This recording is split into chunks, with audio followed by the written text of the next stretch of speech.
things we definitely talked a lot about last week was Konstantin Shafronov coming in as a specialty coach for the Komets, mostly working with the forwards. And you mentioned how he's always in the right spot at the right time for those rebound goals, rather than necessarily crowding the goalie. He's out 5-10 feet away to get those rebounds, which are more common than just being right there in the crease. So, have you seen? I know it's really early. It's too soon to tell. Is it? That's what I was wondering. There was only 2 practices last week. The first practice, he was pushing pucks. I didn't get to see the second practice, and then they left for Elmira. So I'm guessing it's way too soon, and he didn't make the trip. But what was, I know you talked to probably some of the guys. I know Schrocky said he's his favorite player growing up. What was their reaction? Because a lot of it is mental. If they think it's going to help, then it's going to help. Is that right? Is that what you think? Some of the guys had skated with Shaffy over the summer, at Canlan and warm-up sessions, and they were all amazed. And they, if you skate with him once, you've got a tremendous amount of respect for him. Because here's a guy you think somebody could just break up in pieces along the boards, but you can never get a good hit on him either. He's not the fastest guy. He's not the biggest guy. He is the smartest guy out there, though, and that's by a mile. He's just got those hands that are just beautiful. And he can make the puck do anything. If he can, teach you any little thing like that, it's going to help. It seems like we touch on this topic every single week, but I want the answers because I think Komets fans want the answers. Exactly. Where are we in terms of the players or considerations to be named later as far as Orlando and Utah go? Because we're like a month out. Oh, it's more than that. And I get tired of asking them about it, too, because it's like, you almost feel bad in a way because you always have to ask them about it. I do it as part of the job. It's you traded the leading scorer in the league, you got nothing. Exactly. You got nothing. And it's 6 weeks in or 5 weeks in or whatever. You still haven't gotten anything, for the goalie situation either, for Cody Reichert. And it's not like they don't need players. If they are healthy right now, which is part of this problem too, Glenn, is they have been like the healthiest team in the league. How insane is that? And they have not been able to make hay out of it. That's a problem.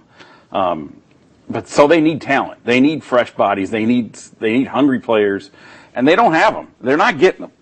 And that's, if you trade away a leading scorer, you think you're going to get something decent in return. And maybe they're still talking like they're going to get 2 players from Orlando. You got to get one first, This is just ridiculous. You basically loan the leading scorer in the league to them for 5 weeks and just we'll let you know when we need it back. Like, you can just afford to get rid of that, It's just insane. Well, speaking of insane, it's a really... I don't want to overemphasize 1 week in such a long season, but it could be a really big week because... But they're all like this. Yeah, they are. That's just it. They're all like this right now. When you're 10th right now in the standings, every week is a big week because you need to be making a move. You can't wait. Wheeling is 8th. Komets are 10th. At Wheeling, their only trip to Wheeling this year. How big of a game is this on Wednesday? Because I don't want to oversell it, but again, it's huge. It's time for urgency. There hasn't been any urgency. That's part of the problem. That's where that consistency thing I wrote about today comes in. There hasn't been any. You don't get any consistent effort night in, night out. You get yesterday where they come out totally flat. Yeah, they outshot them 15-5 in the first period. But how many of those shots were from the blue line? It's like, come on. You can't afford to take a night off. You took so many nights off in the first month or 2 months of the season where you lost games that you should have had won. You blew all those second chances right there. And now you got to make them up if you're going to do anything. And you got to make some of them up on the road because home has not necessarily been where the heart is. And there's no excuse for that either. And here's another thing. Look at this. Everybody's saying, okay, well, they get 8th. They're going to get blown out in the first round by South Carolina, or if they get 7th, they'll get blown out by Cincinnati. But if you get 6th, there's not much difference between the teams that are 3 through 6 at all. They're all the same glop of mediocrity. You could really win something there and maybe get some confidence going, and who knows? There is a chance to actually win a series in the first round and see what happens. It'll be nice to see if they can get there, but certainly have to do some work to make that happen. They got to do more than 2 out of 3 every time, or against teams that are not as good as they are, frankly, or shouldn't be as good as they are, frankly. They need to win 4 or 5 in a row and then see what happens. Well, I think one of the cool things that they announced this week, and we'll kind of end the show on a positive, I think, for not only the players, but for fans alike, the outdoor game. We've seen it become more popular in the last few years with the NHL, but we haven't really seen it on this level for the Komets. So next year, Toledo's playing 2 outdoor games. Luckily, or fortuitously, it's awesome that the Komets get to be a part of one of those games in 2015. Can scratch one thing off my bucket list. Yeah. What does this do for Komets fans, and what has been the reaction from the players when they heard about this in talking to you? Well, it's hard. This is the ECHL players, guys. To them, this isn't a factor because they don't know if they're going to be here next year or not. Oh, that's true. You know, I mean, they're not thinking about being here next year. They're thinking about being in the A next year. To them, this is off their radar pretty much.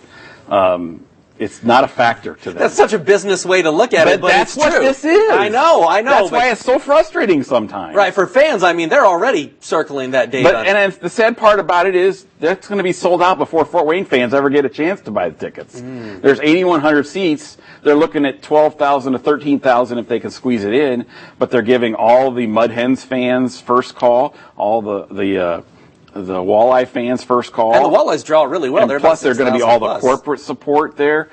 It'll be shocking, I think, if Fort Wayne fans can get more than 1,000 tickets. I really hadn't thought about the business part of it. I know. I thought about how awesome I have actually, because we've talked about how could this ever happen in Fort Wayne, and it just doesn't economically make sense unless you get, the hospitals behind it, and they're going to throw in $1 million to do it, and all that. And you got to make it a bigger festival like Toledo's doing. They're making it a 10-day event. Well, that brings me to this. What could Fort Wayne do? Because obviously Parkview Field is a great location in terms of being downtown, being around a lot of other things. We've seen them host like Notre Dame and IU and outdoor soccer that have seemingly done very well.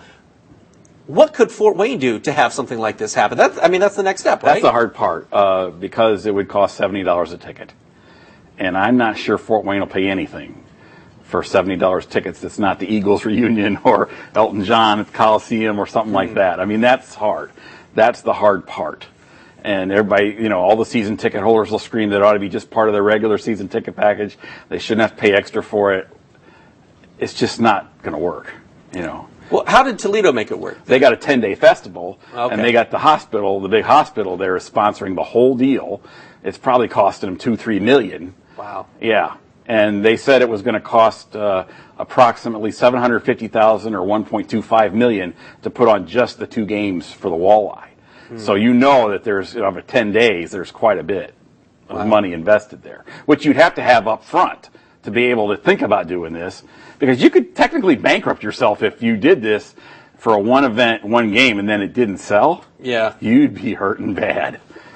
But obviously, it's named Parkview Field. Obviously, Parkview is vested to a degree in what goes on. Well, they've already paid that money, though. Yeah, that's true. They paid that $300,000 or whatever a year for 10 years. They're not looking to put more into it for that, which would cost. It would probably be at least another $600,000 probably for a sponsorship type deal like that. Still, though, you'd love to see it. Oh, it would be great. It would be awesome. It would be fantastic. You just got to make the dollars work. You got to make the dollars work. I mean, this isn't where, the Frankies, they're billionaires like most NHL owners, and they can just well, what the heck? We'll take a gamble. This will be fun. They can't afford to do that. It's just not possible. Midwest Glove Company. No, that's not going to work. No. Do whatever you can. They're going to wipe out their whole 401k on one gamble like True. this. If Blake Sebring says that it should be, though, it should be. And hopefully, maybe that's something to look at in the future for Komets hockey fans, and really for hockey fans anywhere. It would be cool to have. It would be fun. It would be awesome to have, I don't know, maybe Mike Emery see them all wearing. Call the game. Oh yeah, can you see them all wearing turtlenecks like Chinner and Scott Gruhl used to? I mean, that's going to have to happen. It would be super cool. But anyway, right now we're going to have to stick with going over to Toledo in 2015 and watching that game. But for now, he's Blake Sebring. I'm Glenn Marini. We'll see you next week talking Inside the Zone Komets hockey.